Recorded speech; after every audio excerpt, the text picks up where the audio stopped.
शुभोदय children's. गाने वाले चिड़िया आज 9वीं कक्षा का दूसरा लेसन पढ़ाएंगे आप लोगों से। कक्षा 9वीं कक्षा का गाने वाली चिड़िया। हमारा दूसरा लेसन का नाम क्या है? गाने वाली चिड़िया। ये लेसन का अर्थ क्या होता है? పాడుతున్నటువంటి చిలక, गाते रहने वाले चिड़िया। चिड़िया मतलब मालूम है ना आपको? స్పారో, పిచ్చుక। చిడియా అంటే ఏంటి? పిచ్చుక, పాట పాడేటువంటి పక్షి। ఇది ఒక కహానీ పాట। మన ఇకాయి 1 లోనే ఈ లెసన్ ని కూడా చెప్పుకోవడం జరిగింది। ఇది కహానీ పాటలో మనకి ఒక రెండవ పాఠంగా చెప్పుకుంటున్నారు। సరే, ఇప్పుడు ఉన్ముఖీకరణ చూద్దాం। మనకి టెక్స్ట్ बुक లో మనం फर्स्ट पेज లోనే ఒక మంచి బొమ్మ ఇచ్చారు। पहला पेज में हमको एक चित्र दिया गया था। इस चित्र में क्या है? शायद ध्यान से देखिए, चित्र में क्या है? चित्र में एक किसान और 2 बैल दिखाई दे रहे हैं। ఇక్కడ ఒక రైతు ఇంకా 2 ఎద్దులు కనిపిస్తున్నాయి। किसान इन बैलों से खेती करने के लिए काम में निमग्न है। ఆ రైతు వ్యవసాయం చేయడంలో నిమగ్నమై ఉన్నాడు। बैल भी शक्ति भर इस पवित्र काम में लगे हुए हैं। ఆ ఎద్దులు కూడా ఆ పవిత్రమైనటువంటి పనిలో చేయడానికి ఎంతో నిమగ్నతతో ఉన్నాయి అని చెప్పొచ్చు। సరే, ఇప్పుడు ఇక్కడ మనకి ఏం కనిపిస్తున్నాయి? చిన్న చిన్న అప్పుడే మొలకేస్తున్నటువంటి పొలము, దున్నుతున్నటువంటి రైతు, ఎగురుతున్నటువంటి నీళ్లు, నడుస్తున్నటువంటి ఎద్దులు, ఇవన్నీ నాగలి వెనకాల ఉంది। ఈ విధంగా మనకి ఇవన్నీ కూడా కనిపిస్తున్నాయి। సరే, దీని కింద కొన్ని క్వశ్చన్స్ ఇచ్చారు, జాగ్రత్తగా చూద్దాము। चित्र में क्या दिखाई दे रहे हैं? इपड़े చెప్పాను కదా నేను। चित्र में एक किसान और 2 बैल दिखाई दे रहे हैं। किसान इन बैलों से खेती करने के काम में निमग्न है। बैल भी शक्ति भर इस पवित्र काम में लगे हुए हैं। మరి రెండో క్వశ్చన్ చూద్దాము। वे क्या कर रहे हैं? వాళ్ళంతా ఏం చేస్తున్నారు? वे खेत जोत रहे हैं। వాళ్ళందరూ పొలాన్ని దున్నుతున్నారు। తర్వాత इनकी मेहनत पर अपने विचार बताइए। ఇది మీరు ఓన్ గా క్వశ్చన్ రాయాలి। आप स्वयं ही लिखना पड़ेगा ये क्वेश्चन। इनकी मेहनत पर अपने विचार बताइए। किसानों की मेहनत पर आपका विचार क्या होता है? क्या होता है? मानव समाज में अनेक प्रकार के काम करने वाले लोग रहते हैं। సాధారణంగా మనుషుల యొక్క సమాజంలో, మనం సమాజంలో ఉన్నాం। సమాజం అంటే మనుషులు। సమాజంలో ఎన్నో రకాలైనటువంటి పనులు చేసే వాళ్ళు ఉన్నారు। उन सभी में किसानों का स्थान महत्वपूर्ण है। అందరిలో కూడా ఈ రైతుల యొక్క పని ఎంతో గొప్పదైనటువంటి స్థానంలో ఉండడం జరిగింది। उनकी मेहनत से हमें खाने, భోజనే और तरकारियां मिलते हैं। వాళ్ళ కష్టం కారణంగానే మనకి తినడానికి తిండి, కూరగాయలు ఇవన్నీ కూడా దొరుకుతున్నాయి। వే హమారే అన్నదాత హై। వాళ్ళెవరు? మనకి అన్నదాతలు। వే హమే హమేషా సుఖదాత హై। అన్నం తినడం వల్లనే మనం బలంగా ఉండగలుగుతున్నాము, రకరకాలైన పనులు చేసుకోగలుగుతున్నాము। శరీర పోషణకి ఆహారం ఎంతో అవసరం। ఆ ఆహారం ముఖ్యంగా లభించేది రైతులు చేసేటువంటి వ్యవసాయం కారణంగానే। ఇప్పుడు उनके प्रति प्रेम, आदर, स्नेह और सहानुभूति रखना हमारा कर्तव्य है। అందుకని మనమందరం కూడా రైతుల పట్ల ఎంతో ప్రేమగా, ఆదర భావంతో, స్నేహంతో, సహానుభూతితో ఉండాలి। అలా ఉండడం మన యొక్క కర్తవ్యం। అంటే ఏం చేయాలి? మనము వాళ్ళకి ఏదైనా న్యూ టెక్నాలజీ తెలీదు, వాటిపైన మనం అవగాహన కల్పించాలి। వాళ్ళకి బ్యాంకింగ్ గురించి తెలీదు, దానిపైన మనం అవగాహన కల్పించాలి। రుణాలు ఎలా తీసుకోవాలి, ఎలా తీర్చాలి, ఏ టైంలో చేయాలి, ఇలాంటివన్నీ మనం చెప్పొచ్చు। అలాగే ఏ పొలంలో ఏ పంట వేయాలి, ఏ సారవంతమైనటువంటి పంట ఏ విధంగా ఉంది, ఇలాంటివన్నీ కూడా అన్నదాత డైరీ ఇవన్నీ కూడా వస్తూ ఉంటాయి కదా, దాంట్లో మనము చెప్తూ ఉండాలి। రకరకాలైనటువంటి మందుల గురించి వాళ్ళకి చెప్తూ ఉండాలి। వాళ్ళు పెస్టిసైడ్స్ ఏవేవి వాడుతున్నారో తెలుసుకోవాలి। అదేవిధంగా వాళ్ళకి ఎందులో అయితే వెనకబడి ఉన్నారో, కష్టపడే వాడిని ఎప్పుడు కూడా వెనకకి ఉంచకూడదు। ఎందుకంటే వాడి వల్లనే మొత్తం అంతా కూడా ఈ काल्पनिक जगत में सभी भी केवल मेहनत करने वालों के द्वारा ही संभव हो गया है। ఈ మన కళ్ళ ముందు కనిపిస్తున్నటువంటి ప్రకృతిలో మొత్తంలో కూడా కష్టపడి పని చేస్తున్న వాళ్ళదే నిజమైనటువంటి జీవనం అని చెప్పచ్చు. వాళ్ళ వల్ల మాత్రమే మన జీవనం ముందుకు సాగుతుందని కూడా చెప్పచ్చు. కేవలం కూర్చుని కల్పించుకోవడం వల్ల మాత్రమే మనం ఏది సాధించలేం. అది కేవలం చేయడం వల్ల మాత్రమే సాధ్యమవుతుంది. కాబట్టి రైతులు చాలా గొప్పవాళ్ళు. కిసాన్ और मजदूर दोनों हमको अन्नदाता और सुखदाता है. కిసాన్ అంటే రైతులు, మజ్దూర్ అంటే పని చేసే వాళ్ళు, కార్మికులు. కేవలం వీళ్ళ వల్ల మాత్రమే మనం చాలా సుఖంగా ఆనందంగా ఉంటున్నాము. సరే, ఈ పాఠం యొక్క ఉద్దేశం ఏంటి చూడండి. कहानी पढ़कर समझना और कोई सरल कहानी लिखने का प्रयास करना.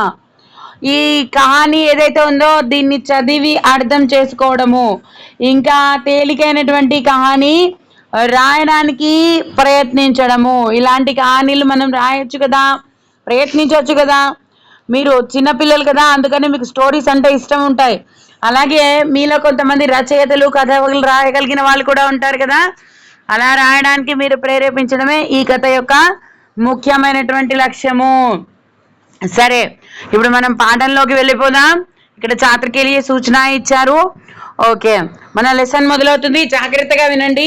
పారాగ్రాఫ్ కి నేను మీనింగ్ చెప్తాను, మీరు హ్యాపీగా వినొచ్చు. ఇక్కడ మనకి స్టార్టింగ్ లో చెప్పారు, మొదలు పెట్టారు. ఏక్ రాజా థా, వా బహుత్ ही सुंदर महल में रहता था. उसे अपने महल पर बहुत गर्व था. उस महल को देखने संसार के कोने कोने से यात्री आते थे. यात्रियों ने अपने यात्रा वर्णन में महल की सुंदरता के बारे में कई बातें लिखी. उन्होंने एक गाने वाली चिड़िया के बारे में भी लिखा. यह चिड़िया महल के पास वाले जंगलों में रहती थी और बहुत मधुर स्वर में गाती थी. ఇప్పుడు చూడండి, ఏక్ రాజా థా, ఒక రాజు ఉండేవాడు. వా బహుత్ హీ సుందర్ మహల్ మే రహతా థా, వాడు చాలా అందమైనటువంటి మహల్లో నివసిస్తూ ఉండేవాడు. ఉసే అపనే మహల్ పర్ బహుత్ గర్వ థా, తనకి అతని యొక్క రాజమహల్ అంటే ఎంతో గర్వంగా ఉండేది. ఎందుకని గర్వము? నా అంత గొప్ప రాజమహల్ ఎవ్వరికీ లేదు అనేసి. उस महल को देखने के लिए संसार के कोने कोने से यात्री आते थे.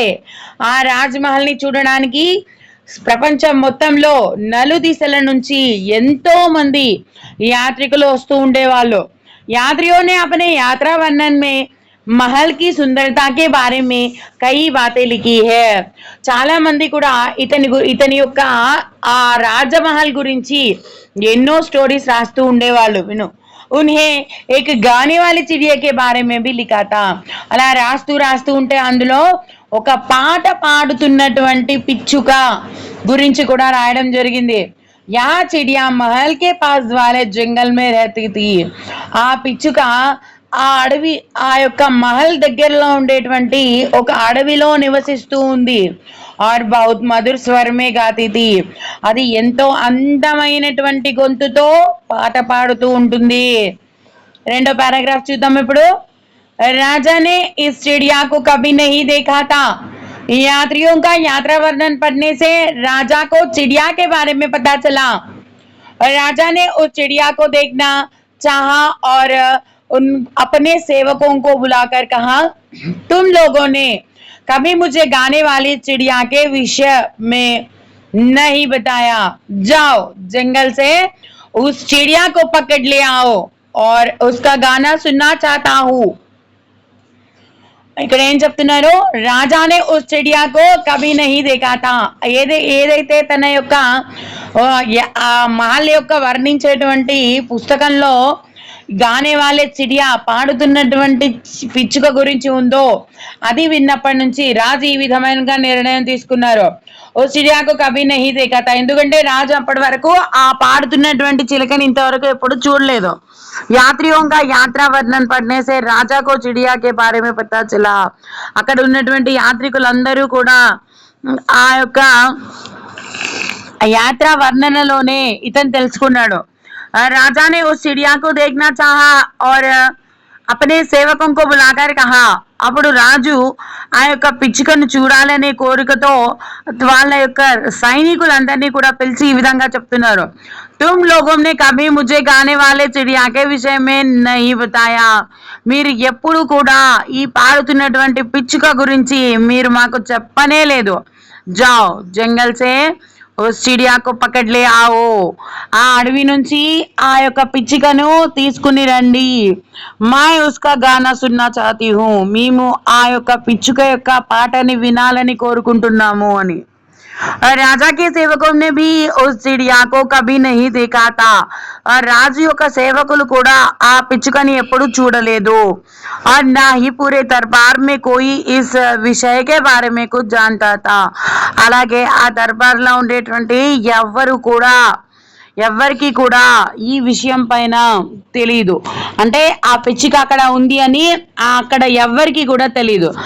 चिड़िया को ढूंढने सैनिक జంగల్ మే గయే. ఆ పిచ్చుకను వెతుకుంటూ ఆ సైనికులందరూ అడవిలోకి వెళ్లారు. ढूंढते ढूंढते వెతుకుతూ ఉనే एक लड़की मिली. వెతుకుతూ ఉంటే వాళ్ళకి ఒక అమ్మాయి కనిపించింది. जिसने चिड़िया को गाते हुए देखा था. అది ఆ పిచ్చుక పాడుతూ ఉన్నప్పుడు చూసింది. గానే వెళ్ళే చిడియా కా నామ్ లేతే హీ వహా బోలి.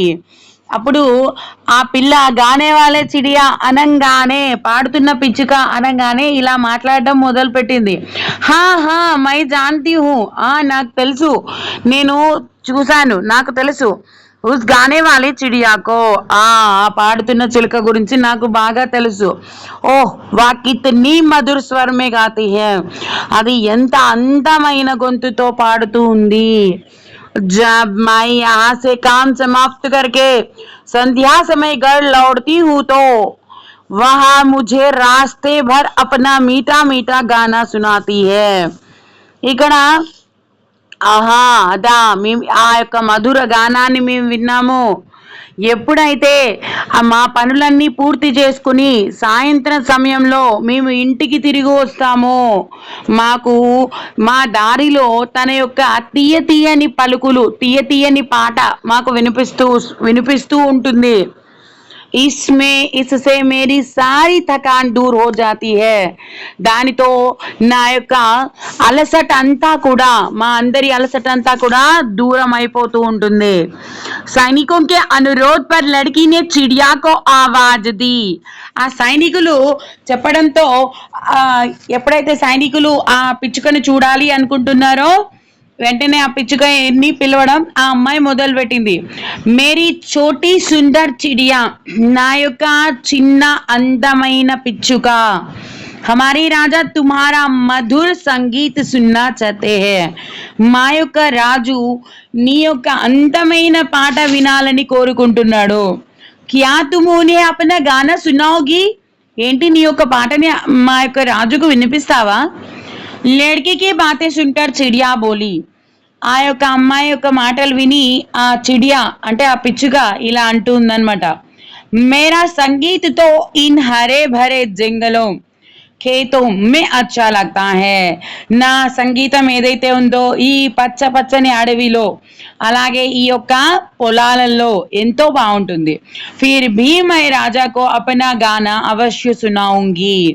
అయినప్పటికీ కూడా నేను మా రాజు అయిన కారణంగా నా యొక్క పాటని రాజుకి వినిపిస్తాను. అగ్లే దిన్ దర్బార్ లగా. నెక్స్ట్ డే దర్బార్ని పెట్టారు. దర్బార్ లగా హువా థా. లడ్కీ సహిత సభీ ఉపస్థిత్ థే. ఆ అమ్మాయితో పాటుగా అందరూ కూడా అక్కడ ఉపస్థితులయ్యారు, అంటే అందరూ ప్రజెంట్ అయ్యారు. తబీ ఉడ్తీ హుయి చిడియా వహా ఆయి. అక్కడ ఎగురుకుంటూ ఆ పాట పాడుతున్నటువంటి పిచ్చుక వచ్చింది. వే అపనీ మధుర్ ఆవాజ్ మే గానే లగి. తన యొక్క అందమైనటువంటి పాట పాడడం మొదలు పెట్టింది. ఉస్కా గానా సున్కర్ సభీ ముగ్ధ హో గయే. తన యొక్క పాట విని అందరూ కూడా ముగ్ధులైపోయారు. రాజాకి ఆంఖో మే తో ఖుషీ కే ఆంసూ ఆ రహీ హై. రాజు యొక్క కళ్ళల్లో చూసుకున్నట్లయితే ఆనంద బాష్పాలు కురుస్తూ ఉన్నాయి. వే బోలే ప్యారీ చిడియా. అంటుంది ఏమని? ప్రియమైన పిచ్చుక, తుమ్ యహీ హమారే పాస్ రహో. నువ్వు మా దగ్గరే ఉండిపో. జో తుమ్ మాంగేగా వహా తుమ్హే మిలేగా. నువ్వు ఏది కోరుకున్నా నీకు దొరుకుతుంది. चिड़िया बोली అప్పుడు అంటుంది మహారాజ్ मैं आपके पास रहूंगी నేను నీ దగ్గర ఉంటాను मैंने आपकी आंखों में खुशिया के आंसू जो देखे हैं నీ కళ్ళల్లో ఏవైతే ఆనంద బాష్పాలు ఉన్నాయో వాటిని నేను చూశాను चिड़िया के लिए सोने का पिंजरा बनवाया था పిచ్చుక కోసం ఒక బంగారు పంజరాన్ని తయారు చేస్తారు जिस किसी चीज की वह इच्छा करती అది ఏ వస్తువునైతే అడుగుతుందో రాజా ఉసే పూరా కడతా థా రాజు వెంటనే దాని కోరికని తీర్చేస్తూ ఉన్నాడు సారే రాజ్య మే ఉస్ చిడియా కే సంగీత్ కి ధూమ్ మచ్ గయి పూర్తిగా రాజ్యం అంతా కూడా ఆ పాడుతున్నటువంటి పిచ్చుక గురించే మాట్లాడుతూ ఉన్నారు एक दिन चिड़िया को खेतों में मेहनत करने वाले किसानों की याद आई కానీ ఒక రోజు మాత్రం ఆ పిచ్చుకకు ఆ పొలాలలో కష్టపడి పని చేసేటువంటి రైతులు గుర్తుకొచ్చారు उन सब से मिलने वहां खेतों की ओर निकल पड़ी వాళ్ళందరితో కలవాలని ఆ యొక్క పొలాల వైపుకి వెళ్ళడం జరిగింది जब राजा को चिड़िया दिखाई नहीं दी అప్పుడు రాజుకి ఆ పిచ్చుక కనిపించలేదు तो वहां दुखी हुआ और अस्वस्थ हो गया తను చాలా బాధపడింది అనారోగ్యానికి గురి అయింది सारी ప్రజా राजा की अस्वस्थता के बारे में चिंतित थी మొత్తం ప్రజలందరూ కూడా రాజు యొక్క అనారోగ్యం పైన చాలా చింతిస్తూ ఉన్నారు సభీ సోచనే లగే కి రాజాకు कैसे बचा ले అందరూ అనుకున్నారు రాజుని ఎలా రక్షించాలి అని एक दिन राजा ने कमजोर आवाज में कहा అప్పుడు చాలా బలహీనమైనటువంటి ఆ సౌండ్ చేస్తూ బలహీనంగా మాట్లాడుతూ రాజు ఇలా అంటున్నాడు సంగీత్ సంగీత్ చిడియా కా గానా సునాओ నాకు సంగీతం కావాలి ఆ పిచ్చుక యొక్క పాట నేను వినాలి అని చాలా బలహీనమైనటువంటి గొంతుతో రాజు అన్నాడనమాట सभी दरबारी सोचने लगे कि चिड़िया को कैसे बुलाए అందరూ ఆలోచిస్తున్నారు ఆ పిచ్చుకని ఎలా పిలవాలి అని తబి ఉన్హే మధుర్ సంగీత్ సునాయి దియా తను ఎంతో అందమైనటువంటి సంగీతాన్ని వినిపించింది వే సబ్ ఆవాజ్ కి ఓర్ దేఖ్నే లగే అందరూ కూడా తన యొక్క సౌండ్ వినగానే అలాటే చూస్తూ ఉండిపోయారు చిడియా అపని మధుర్ ఆవాజ్ మే గా రహీ థీ తన యొక్క ఎంతో అందమైనటువంటి గొంతుతో తను పాడడం మొదలు పెట్టింది యా దేఖ్తే హీ సబ్కి జాన్ మే జాన్ ఆ గయా అందరికీ కూడా ప్రాణంలో నుంచి ప్రాణం లేచి వచ్చినట్టు అయింది किसानों के द्वारा चिड़िया ने राजा की अस्वस्थता के बारे में सुन लिया था ఆ రాజు రైతుల ద్వారా ఆ యొక్క చిడియా తన యొక్క అస్వస్థతని అంటే రాజు యొక్క అనారోగ్యం విషయాన్ని తెలుసుకుంది తురంత్ వహ రాజాకు అపనా సంగీత్ సునానే ఆ పహుంచి వెంటనే తను రాజుగారి దగ్గరికి తన యొక్క సంగీతాన్ని వినిపించడానికి వచ్చేసింది జైసే జైసే వహ గానా గాతి ఎలా ఎలా అయితే అది పాట పాడుతూ ఉందో వైసే వైసే రాజాకి అస్వస్థత దూర్ హోతి అలాగే అలాగే రాజు యొక్క అనారోగ్యం కూడా దూరం అయిపోతూ వచ్చింది ధీరే ధీరే రాజా స్వస్థ హో గయా చాలా తొందరగా రాజు అనారోగ్యం నుంచి బయటపడ్డాడు అంటే ఆరోగ్యవంతుడు అయిపోయాడు తర్వాత వే చిడియా సే బోలే అప్పుడు చిడియాతో అంటున్నాడు ప్యారీ చిడియా మేరే పాస్ లౌట్ आओ ప్రియమైన పిచ్చుక నా దగ్గరికి తిరిగి వచ్చేవా మై తుమ్హే నేను నీకు హమేషా రాజ్ మహల్ మే హీ రహూంగా నేను ఎప్పటికీ కూడా నిన్ను నా రాజమహల్లోనే ఉంచుకుంటాను చిడియా బోలి అప్పుడు అంటోంది పిచ్చుక నహీ మహారాజ్ లేదు మహారాజా मुझे अपना संगीत मेहनत करने वालों को भी सुनाना है నా యొక్క పాటని కష్టపడి పని చేసే వాళ్ళకి కూడా వినిపించాలి నేను मैं हर दिन यहाँ आऊंगी నేను ప్రతిరోజు ఇక్కడికి వస్తాను आपको भी अपना संगीत सुनाऊंगी మీకు కూడా నా యొక్క సంగీతాన్ని వినిపిస్తాను సునాऊंगी వినిపిస్తాను चिड़िया की बातें ने రాజా పర్ గహరా అసర్ డాలా ఆ పిచ్చుక యొక్క మాటలు రాజుగారి పైన ఎంతో లోతైన ప్రభావాన్ని చూపించాయి రాజానే కహా అప్పుడు రాజా అంటున్నాడు వాహ్ ఎంత అద్భుతం तुम महान हो चिड़िया, నువ్వు చాలా గొప్పదానివి. तुम मजदूरों और किसानों के लिए రాజ్మహల్ का सुगु त्याग कर सकती हो. నువ్వు రైతులు ఇంకా బలహీనుల కోసం నీ రాజమహల్ యొక్క సుఖాన్ని కూడా త్యాగం చేసేస్తావు. तो क्या मैं अपने लिए कुछ नहीं कर सकता, నేను మా కోసం ఏం చేయలేనా. చిడియా బోలి, అప్పుడు చిడియా అంటుందన్నమాట, క్యో నహీ మహారాజ్, ఎందుకు చేయలేరు మహారాజా. मजदूरों और किसानों के बारे में सोचना और उनकी सहायता करना हमारा कर्तव्य है. బలహీనులు ఇంకా రైతులకు మనం సేవ చేయడం అనేది మన యొక్క కర్తవ్యం, ఇంకా కూడా మన యొక్క బాధ్యత. క్యోంకి వే హమారే సుఖదాతా और अन्नदाता है, ఎందుకంటే మనకి సుఖాన్ని ఇచ్చే వాళ్ళు అలాగే మనకి ఆహారాన్ని ఇచ్చే వాళ్ళు కూడా ఎవరు, ఆ రైతులే అని చెప్తారనమాట. సరే, ఓకే, ఠీకే, మీకు అర్థమైంది కదా. అర్థమైంది అనుకుంటున్నాను. మీకు అర్థమైతే దీన్ని ఏం చేస్తారు, షేర్ చేయండి, అలాగే సబ్స్క్రైబ్ చేయండి, అలాగే లైక్ చేయండి. మీకు ఏమైనా అర్థం కాని వర్డ్స్ ఉన్నా, అర్థం కానిది ఏదైనా ఉన్నా, లేదా క్వశ్చన్ ఆన్సర్ సారాంశం ఇలాంటి వాటిని ఇంకా మీరు తెలుసుకోవాలనుకుంటే కూడా మీరు చెప్పండి, నేను కామెంట్ బాక్స్లో పెట్టండి, నేను మీకు సమాధానం చెప్పేస్తాను. సరే, ఇప్పుడు ఈ లెసన్కి సంబంధించిన కొన్ని వర్డ్స్కి కొంత మీనింగ్ తెలుసుకుందాం. చూడండి, చిడియా అంటే పిచ్చుక చెప్పుకున్నాం కదా, మహల్ అంటే రాజమహల్, బహుత్ హీ అంటే మచ్, సంచార్ అంటే ప్రపంచం వరల్డ్, సుందరత అంటే ఎంతో సౌందర్యమైన, మధుర్ తీయని స్వీట్, బులానా అంటే పిలవడం టు కాల్, ఢూంఢనా అంటే వెతకడం టు సెర్చ్. అదేవిధంగా సంధ్యా సమయ్ అంటే సాయంత్ర సమయము అంటే ఈవెనింగ్, లౌట్నా అంటే తిరిగి వచ్చుట, టు కమ్ బ్యాక్, థకాన్ అంటే అలసట, టైడ్నెస్, అనురోధ్ అంటే కోరిక విష్, సాహిత్ తో పాటు, అలాంగ్ విత్, ముగ్ధ్ హోనా ముగ్ధులమవడం, టు బి ఇన్ఫాట్యుయేటెడ్, ఖుషీ కే ఆంసూ, టీయర్స్ ఆఫ్ హ్యాపీనెస్, పింజరా కేజ్ పంజరము, खेत పొలము ఫీల్డ్, की ओर टूवर्ड्स अस्वस्थ होना జబ్బు పడడం, టు బికమ్ ఇల్, సుందర్ అందమైన బ్యూటిఫుల్, కోన్ కార్నర్ అంటే ఒక మూల, పాస్ దగ్గర అంటే నియర్, పతాలగ్న అంటే టు నో దట్ అడ్రస్ అంటే జాడ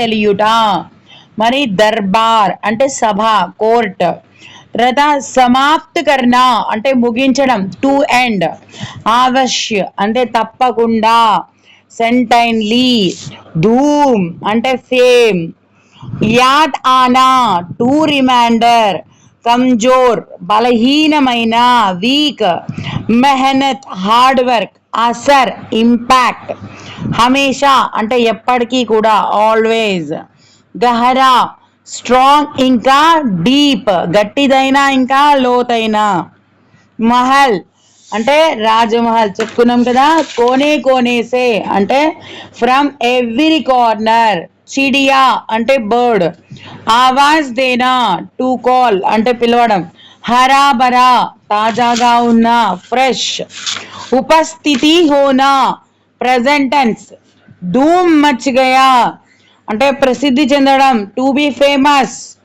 అసర్ డాల్నా టు ఎఫెక్ట్. విన్నారు కదా పిల్లలు, ఈ లెసన్ మొత్తం కూడా జాగ్రత్తగా చదవండి, వినండి, ప్రతి లైన్ కూడా చదవండి. మీకు హార్డ్ వర్క్స్ దాదాపుగా నేను ఏరి చెప్పడం జరిగింది. ఇంకా కూడా మీకు ఒకవేళ హార్డ్గా అనిపించింది అంటే మీరు కామెంట్స్లో రాయండి, మీ క్వశ్చన్ ఆన్సర్స్ చెప్తాను, అదేవిధంగా స్టోరీ కూడా చెప్తాను. అంతా కూడా నోట్స్ ప్రిపేర్ చేసి ఇవ్వడం జరుగుతుంది. దీనికి మీరు చేయవలసిందల్లా కేవలము వీడియోని పూర్తిగా ఎక్కడ స్కిప్ చేయకుండా చూడడము, లైక్ చేయడము, షేర్ చేయడము, సబ్స్క్రైబ్ చేయడము, ఈ విధంగా చేయండి. మనం మిగిలిన లెసన్స్ కూడా అన్నీ చెప్పుకుందాం. మనం అప్పుడే సెకండ్ లెసన్ కూడా కంప్లీట్ అయిపోయింది. అందరూ కూడా 9th క్లాస్ ఎవరెవరైతే ఉన్నారో వాళ్ళందరికీ కూడా షేర్ చేయండి, అందరికీ కూడా యూజ్ అవుతుంది వీడియో. అలాగే మీరు చేస్తున్నటువంటి సబ్స్క్రిప్షన్స్ ఏవైతే ఉన్నాయో, అదేవిధంగా ఏదైతే లైక్, షేర్ ఇవన్నీ ఉన్నాయో దాన్ని బేస్ చేసుకొని మేము ఇంకా బాగా చెప్పడానికి ప్రయత్నిస్తాము. ఇంకా ఏదైనా అర్థం కాకపోతే మీరు కామెంట్లో రాయండి, దానిపైన కూడా మేము ఫోకస్ చేస్తాము. మా ఫోన్ నెంబర్ కూడా కింద డిస్క్రిప్షన్లో ఉంటుంది. ఎవరికైనా హిందీ ట్యూషన్స్ కావాలి అనుకుంటే అవన్నీ కూడా మేము ప్రొవైడ్ చేసాము. ఫస్ట్ క్లాస్ నుంచి ఇంటర్మీడియట్ వరకు ప్రతి లెసన్ని కూడా టెక్స్ట్ బుక్లో ప్రతి పేజ్ కూడా వదలకుండా, చిన్న చిన్న వర్డ్స్ కూడా వదలకుండా కంప్లీట్ ఎక్స్ప్లెనేషన్ జరుగుతుంది. ఇంటర్మీడియట్లో సాంస్క్రిట్ కూడా మేము ఫుల్గా చెప్తాము. మా నెంబర్ డిస్క్రిప్షన్లో ఉంది. మీరు వర్త్ అనిపిస్తే, మీకు అవసరం అనిపిస్తేనే మీరు దీన్ని సబ్స్క్రైబ్ చేసుకోండి.